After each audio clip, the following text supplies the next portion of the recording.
14 Emmys and a Golden Globe combined, Band of Brothers and The Pacific are getting a trilogy. HBO has brought back Steven Spielberg and Tom Hanks to make a third of their very popular World War II epics and miniseries. This one will be based off Donald L. Miller's account of enlisted airmen.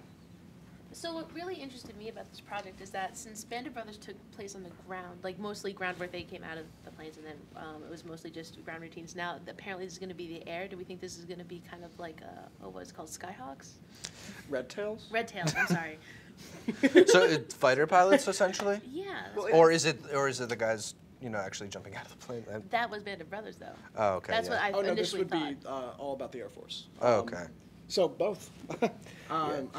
We should probably also mention it's more like a spiritual trilogy, not an actual trilogy. Not a real trilogy. But that's not how World Wars work. But yeah, it's been a good area for them to mine from.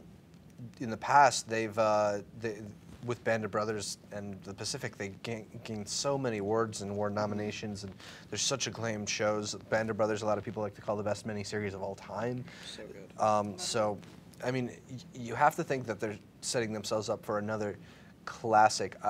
It's a shame that none of us know anything about the stories that they're being based off of, but does anybody have any reservations, though, about them? I'd like to express some reservations with this, mainly because I loved Band of Brothers. That was wonderful, and I liked that because it followed Fox and Able Company, which I think were very interesting story-wise in World War II. You know, they had that moment, Battle of the Bulge. It was just really great to make a miniseries of.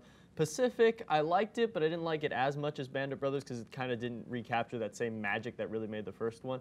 And now they're kind of making it about the Air Force. And out of war movies, I've seen Air Force movies the most, and I've seen them to death, and I've seen them done all right, and I've seen them done poorly, and they're really something, that's an area that's been explored a lot in film with Flyboys, Red Tails, anything with the Tuskegee Airmen.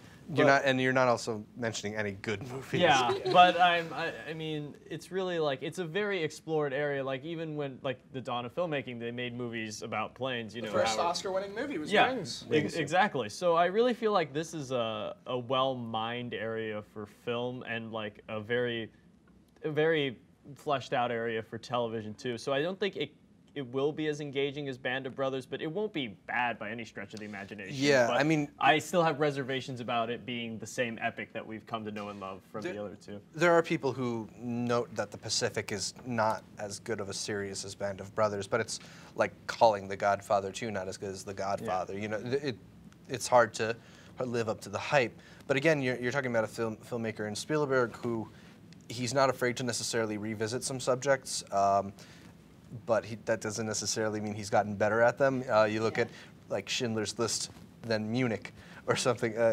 Super 8. You don't necessarily see like a freshness to this, which is my only reservation, that maybe they're just returning to something they feel confident in, not necessarily something safe, instead of something they're really passionate about. But we know so little that it's too early to probably make that kind of judgment. I was surprised when I heard about The Pacific coming in, because I loved Band of Brothers. It was it's by far one of my favorite miniseries of all time.